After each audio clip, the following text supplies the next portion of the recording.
Hello, and welcome back to the Wild Gardens. I'm your host, Martin Hale. Today, we're visiting the Santa Ana Mountains. Now, the Santa Ana Mountains are part of the Chaparral region of California. Chaparral is defined by Webster's as 1.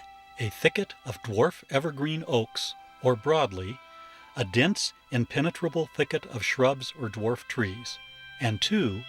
An ecological community composed of shrubby plants adapted to dry summers and moist winters that occurs especially in Southern California. The second definition's the best one as far as it goes. These chaparral regions were often called elfin forests. I like that. To me, it's the most colorful yet apt description of this precious land. I have lived most of my life near, around, or in the Santa Ana Mountains. Everyone has an idea about what home looks like. This gentle range is my idea of home. Chaparral can be thick with oaks and other trees. Or it can be brushy, like the Webster definition. Whatever it is, it's some of the most beautiful land in California. The Santa Ana, Elsinore, and Santa Margarita Mountains are part of an extensive network of ranges running along the entire western side of the North American continent, from Alaska all the way south through the western edge of South America. Broadly, this is referred to as the Western Cordillera. This is a good place to start and begin our experience of chaparral wildflowers. Now here's one I very seldom see. It's called skullcap. It's not that this is an uncommon flower, it's just that I don't see them much here in the Santa Ana Mountains. In my experience, they're much more common in the Santa Monica Mountains. This flower has a most interesting shape, doesn't it? Here's a cute flower called red maids. I found these flowers between February and May in many places in the wild garden. Usually, they're growing on grassy areas like slopes or meadows. You'll never have a problem finding them because of their bright color, even in the grass. This chaparral or purple nightshade is an attractive flower. This is a perennial plant and seems to bloom between February and May. This is another plant that seems to have a wide distribution here in the wild gardens of Southern California. I always think the yellow anthers look like an ear of corn stuck in the middle. To me, it has a pleasant fragrance. This one is a member of the lily family. It's called star lily by some. It is a bulbed plant, and the bulb in this case is poisonous. If you were with us on any of our past visits, you will recall bulbed plants in the lily family that were eaten by the Native Americans. Well, this one isn't one of them. Supposedly, hogs are not affected by the toxic bulbs and actually like them. As a result, this plant is sometimes called hog potato. Like most other members of the lily family, the flowers are very good looking. This is one of my favorite chaparral wildflowers. I always enjoy finding these, and I find them often. They're called virgin's bower, or clematis. It's a vine and winds its way around trees or shrubs. The flower is beautiful. It's a member of the buttercup family. The early Spanish settlers used this plant to clean wounds on goats and other animals, calling it yerba de chalato, herb of the kid, or baby goat.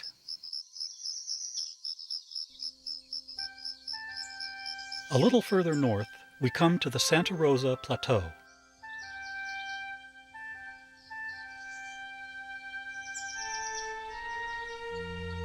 The plateau is probably the single most beautiful place in the Elsinore Mountains.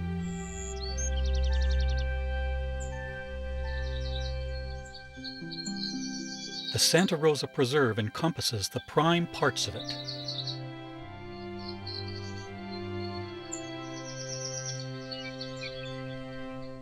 You can find many chaparral wildflowers here in concentrated numbers.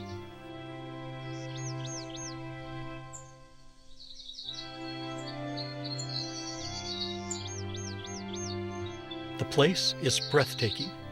It has an air, a mystique about it.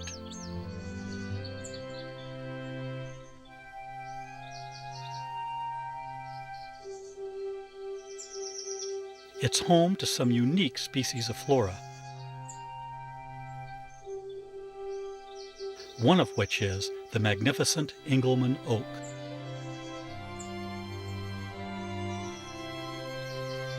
Though these beautiful trees can be found in other places in Southern California, the plateau seems to hold one of the largest concentrations of them.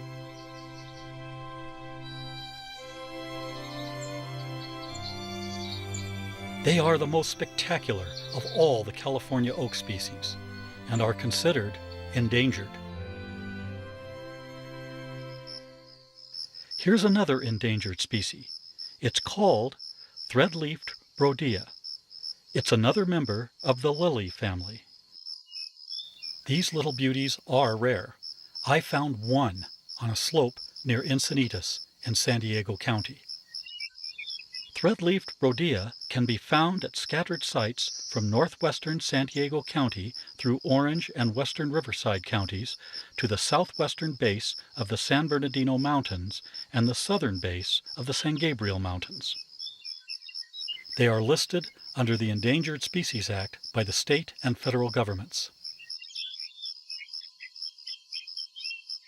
After a good rainy season, you can find nice patches of these ground pinks in many chaparral areas. The pink part of the common name refers to the sharp petals, as if they were cut with pinking shears. The flowers have the look of carnations, and their name, Diantha floris, means carnation flower. These are beautiful, showy flowers. If it's one or dozens, they're easy to spot wherever they're growing. Here's a common chaparral flower. This one's called dwarf checkerbloom. These plants have a good-sized range, from south to north, right up the peninsular mountains and right down to the seashore. Here in Southern California, I've found them in all the chaparral areas I've been to. Checkerblooms are an herb, and they are perennial. I found them blooming at lower elevations as early as late February, and they can flower into May. Whenever I come to the Santa Rosa Preserve, I feel transported to an earlier time. This is what much of Southern California must have looked like once. I imagine mastodons and saber-toothed tigers stalking the basin that is now Los Angeles. It's easy to picture the first men making their livelihood here. And my favorite vision of all is the old Californios with their vast ranchos living like princes in this gentle, abundant land. Even within my lifetime, much of this old California was still here. Yes, these thoughts and feelings are strong when I come to the plateau.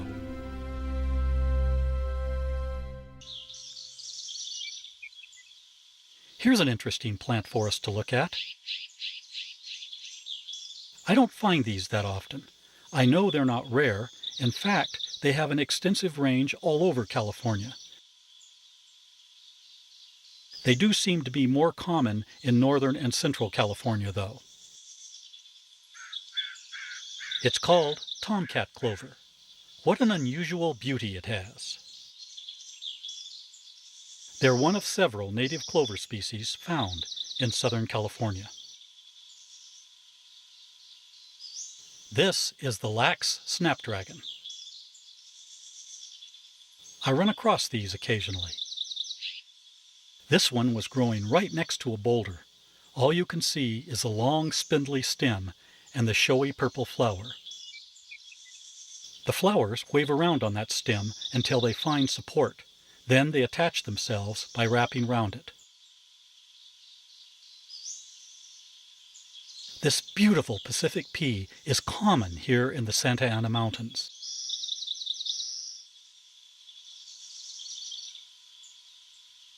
The flowers are a large medium in size and can be spotted from a good distance.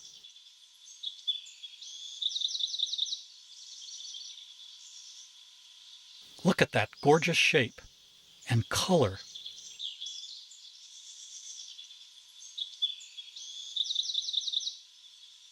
You know, when I'm driving along many of the roads here in the Santa Anas during the spring, I am constantly distracted by the sight of these growing along the side of the road or on banks or in cuts.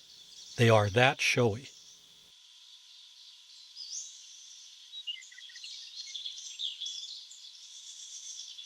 This strange-looking fellow is called sharp-toothed blacksnake root.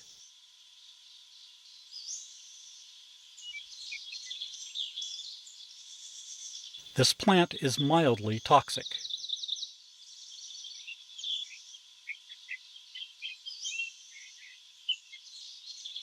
I come across these occasionally in open grassy areas like this.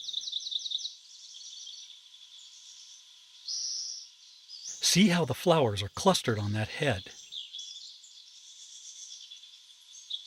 These beauties are called shooting stars. They are one of my favorite chaparral wildflowers. I find them in early March usually, so I always associate them with early spring.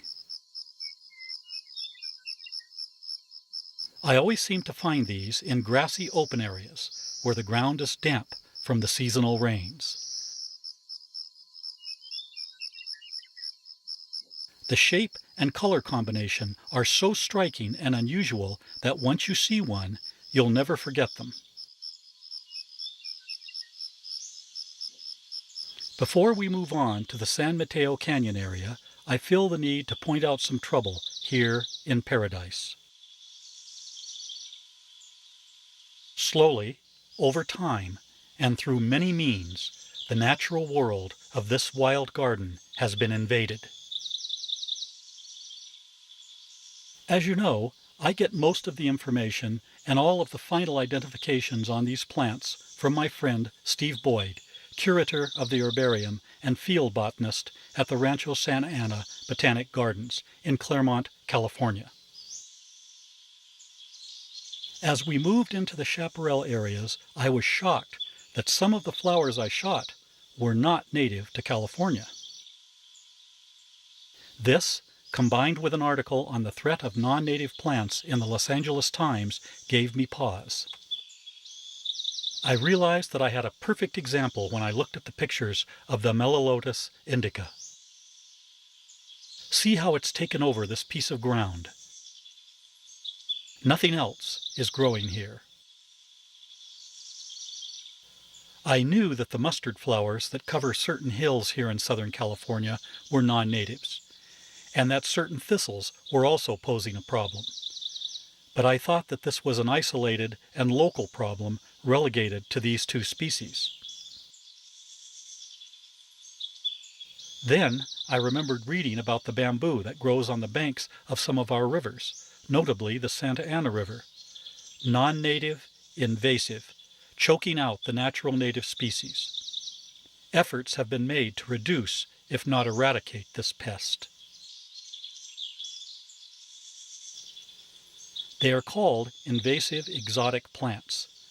According to the California Native Plant Society, that is a plant which is able to proliferate and aggressively alter or displace indigenous biological communities. That's a quote.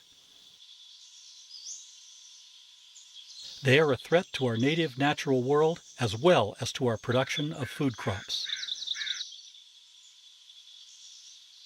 We'll talk more about this in future visits.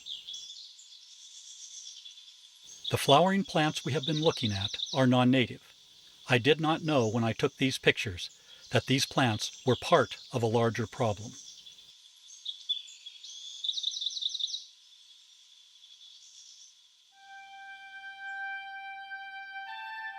The San Mateo Canyon Wilderness Area is, like the Santa Rosa Preserve, one of the finest of its kind.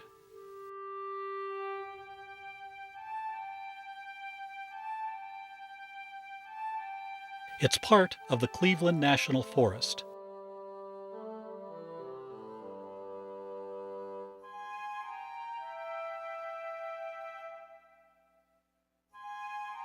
Going north from the southern end, you travel across another nice plateau and then descend into the canyon.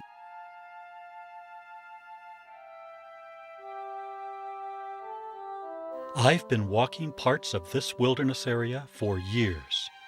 The profusion of undisturbed flora and fauna makes it a one-of-a-kind place here in this range.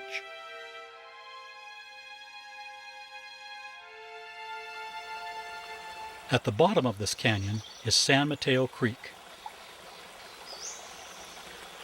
Now, San Mateo Creek has the distinction of being one of the last wild creeks of size in Southern California.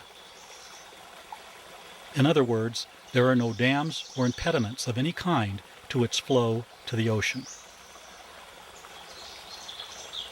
Recently, steelhead trout have been found in it. There's also a nice seasonal waterfall feeding this creek. Behind me are the Tenaya Falls. These are one of 3 visited waterfalls in the Santa Ana Mountains. The Tenaya Falls are very refreshing to find after a hot day on the trail here in the San Mateo Canyon. They're interesting because they're a little different than other waterfalls. They flow over the rock at an angle. There's nothing like a waterfall, no matter how large or small. Tenaya Falls is seasonal. It's recognizable as a waterfall after the rains start in the winter to late spring or early summer.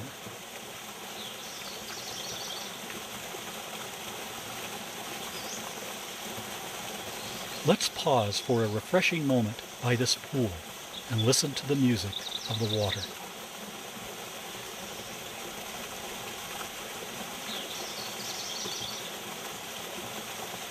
It's hard to believe that the hustle of the city is not so far away.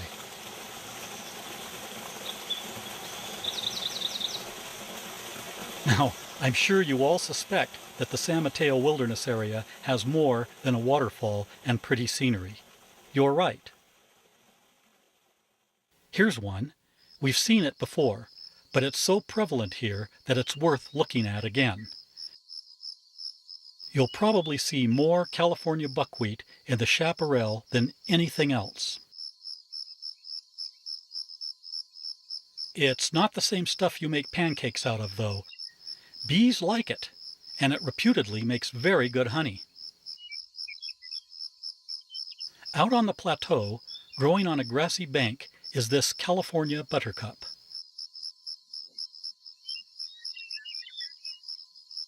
This plant likes to grow on just this kind of grassy slope.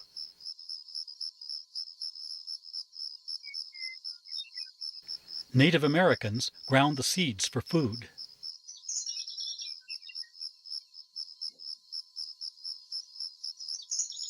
This is a perennial plant and blooms from February to April. While we're here on this grassy bank, I see 2 more denizens. The first is this Johnny Jump Up. This plant belongs to the violet family. The genus Viola is diverse in western North America, and especially California. However, in the Santa Ana or Elsinore Mountains, the only common native viola species is this Viola pedunculata.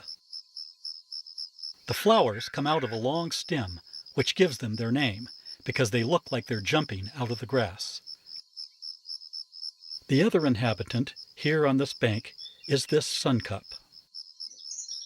This group of Camesonia is difficult to identify to species, even with specimens and dissection. Here in Southern California, this group includes Camesonia hirtilla, Camesonia ignota, Camesonia intermedia, Camesonia lewisi, and Camesonia robusta. You can see the problem, and they all look alike. Further up off the plateau, there is a sloped area of clay soils. Growing in these clay soils is one of the most prized plants in these mountains. It's called chocolate lily. It's a member of the lily family. I've been after these for a long time. Somehow, I always seem to miss them, but not this time. This is another favorite of wildflower lovers. You can see why. The plant itself is generous in size. It stands up to 18 or so inches in height and has these large bell-shaped flowers that hang or droop. The medium to dark copper brown color finishes off the spectacle. Look at them. Aren't they beautiful? They are the dark beauties of our local lily family. Speaking of beauties, here are two more. The first is this sticky monkey flower. The sticky monkey flower is a perennial bush that's common throughout the Southern California chaparral. The leaves and stems, in fact, most of the plant, has this sticky substance on it. It's not pleasant to touch. Now here's a red-flowered version of the same plant.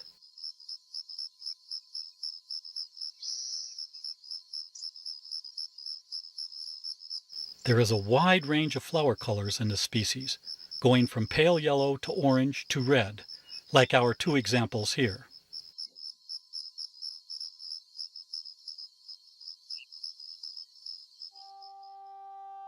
We'll end our first visit to the Santa Ana Mountains now, but we'll come back for one more, both here and in some neighboring hills. These beautiful elfin woodlands are rare and precious. As such, constant vigilance and attention are needed to protect and preserve them. The state and federal governments are doing this admirably, but help is always needed. If you visit, and I hope you do, treat the land like the treasure that it is. To me, it is one of the crown jewels of the wild gardens. May they grow until the turning of the earth ceases to be. I'm your host, Martin Hale. Until then, so long.